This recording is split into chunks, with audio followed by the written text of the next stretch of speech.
Bonjour à tous, Stéphanie Puyot avec vous. Alors, lors de ma dernière vidéo, je vous avais parlé de la confiance et de l'estime de soi. J'ai lu attentivement les commentaires que vous m'avez laissés sous la vidéo et je vous en remercie. Et il y a un commentaire qui a particulièrement attiré mon attention, à savoir le commentaire d'une personne disant « C'est très difficile d'éprouver de la confiance en soi car je suis une personne timide. » D'accord? Alors déjà, bravo, parce que si tu es une personne timide, tu as osé quand même poster un commentaire. Donc ça, c'est déjà super. Alors, moi, je fais partie de ces personnes pour lesquelles, à partir du moment où j'ai été scolarisée, on m'a collé une étiquette, à savoir timide. Stéphanie, elle est timide. Elle a peur de participer en classe. Il faudrait qu'elle développe sa confiance en elle. C'est vraiment important. Bon. En grandissant, je me suis posé des questions à ce sujet-là parce que lors de certaines situations, en effet, j'avais ce comportement un petit peu, moi, que je préfère appeler réservé, d'accord. Je n'avais pas forcément envie de communiquer avec les gens, mais à d'autres moments, cela me plaisait, cela me faisait plaisir. Effectuer une présentation, faire un exposé devant toute une classe, cela ne me posait aucun souci et j'y prenais au contraire un grand plaisir. Et je n'ai jamais compris en fait ce qui se passait intérieurement en moi.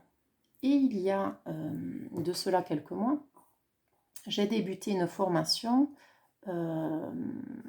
évoquant la théorie polyvagale. D'accord?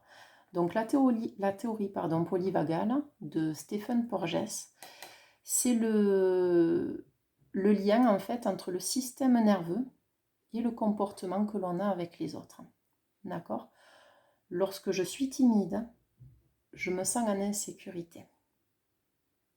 Okay? Lorsque je suis timide, je me sens en insécurité. Je n'ai pas confiance en moi, je n'ai pas confiance aux autres. D'accord? Je n'ai pas envie de prendre la parole parce que je pense que ce que je vais dire n'est pas intéressant, tout simplement. D'accord? Donc,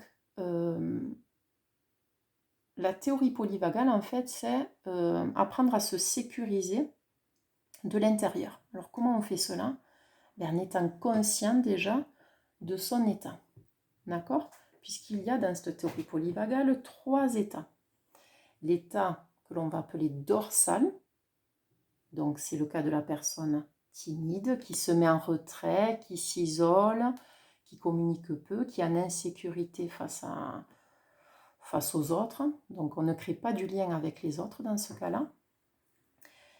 Ensuite, il y a l'état sympathique.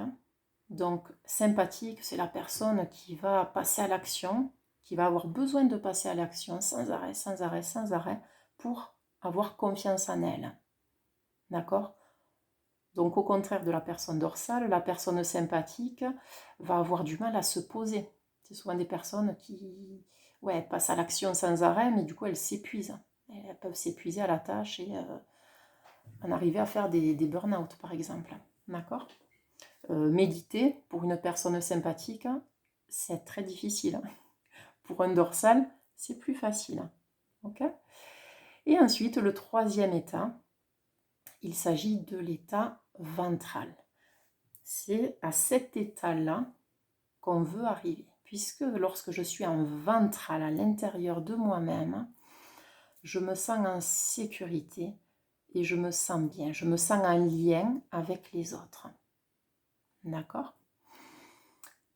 Alors, pourquoi on a ces 3 états à l'intérieur de nous? Donc, il y a un lien permanent entre le système nerveux, entre notre cerveau et notre corps. D'accord? D'où l'importance d'être conscient et d'être à l'écoute de son corps. D'accord? Et pour ça, la méditation aide énormément à cela. Alors, pourquoi donc ces 3 états existent en nous? Eh bien, c'est parce qu'à l'origine, on a été programmé pour la survie de l'espèce. D'accord? On a été programmé pour détecter des dangers éventuels qu'il y avait autour de nous. Sauf que ces programmations internes, aujourd'hui, on n'en a plus tellement besoin, mais on les a quand même en nous, engrammées en nous. Ok? Donc, la personne, après on a des dominantes, d'accord? Moi, ma dominante, ça va être dorsale. À la base, je suis quelqu'un de dorsal. Okay? J'aime bien être seule, isolée, ça ne me pose aucun problème, d'accord? C'est comme ça. Dans notre enfance, souvent, hein, lorsqu'on a été timide, alors c'est dans notre enfance qu'on apprend à être en lien déjà avec les autres. D'accord? Et c'est à ce moment-là qu'on va développer notre état. Est-ce qu'on est plus timide, donc dorsal? Est-ce qu'on est plus tout le temps à fond dans l'action sympathique? D'accord? Besoin de lien avec les autres très important? Ou est-ce qu'on est plus ventral? Est-ce qu'on se sent plus en sécurité? Lorsqu'on est dorsal, souvent dans notre enfance, on a joué seul. Et on a développé ce sentiment que je ne me fais pas confiance en moi, je n'ai pas confiance pardon, en moi-même, mais je n'ai pas non plus confiance, je ne fais pas confiance aux autres. D'accord? On n'a pas appris durant notre enfance à faire confiance aux autres. D'où notre état de timidité, cette peur que l'on peut avoir face à des personnes. D'accord? Même des personnes qui ne sont pas agressives. Hein, d'accord? Donc, pour passer de cet état de timidité à cet état de timidité insécure, à cet état de ventral où je me sens en sécurité, je vais vous partager quelques petits outils que moi j'utilise régulièrement et qui fonctionnent pour moi. D'accord? Alors déjà, lorsque je dois parler devant un groupe de personnes, par exemple, si je sens mon cœur qui commence à s'accélérer, je vais me poser la question suivante. Qu'est-ce qui me fait peur? Est-ce que je risque vraiment quelque chose à parler devant ces personnes-là? Qu'est-ce qui fait que je me sens en insécurité? Et déjà, rien que le fait de se poser ces questions-là, ça va désamorcer cet état-là, bien souvent. Ensuite, il y a tout ce qui est respiration, cohérence cardiaque par exemple, une inspiration longue et une expiration longue. Donc ça, on peut le faire plusieurs fois par jour. Alors, 10 minutes si on a le temps, moi je le fais un petit peu moins, parfois je n'ai pas toujours le temps de le faire. Donc vous prenez une longue inspiration et une longue expiration. En fait, c'est pour envoyer le signal à notre corps que tout va bien, on est en sécurité. Si le soir vous avez du mal à vous endormir, par exemple, faites un petit peu de cohérence cardiaque. D'accord? Vous allez voir, vous allez vous endormir très rapidement ensuite. Et deuxième outil, alors c'est encore de la respiration, c'est les 3 soupirs intentionnels. D'accord? Donc c'est...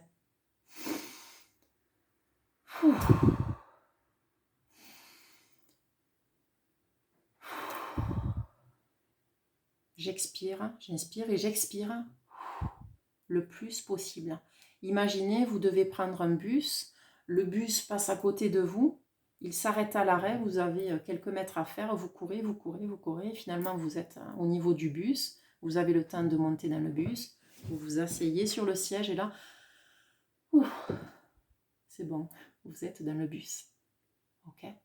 Donc là, vous envoyez, en faisant ce soupir intentionnel, vous envoyez encore à votre corps l'idée que c'est bon, je suis dans le bus, je suis en sécurité.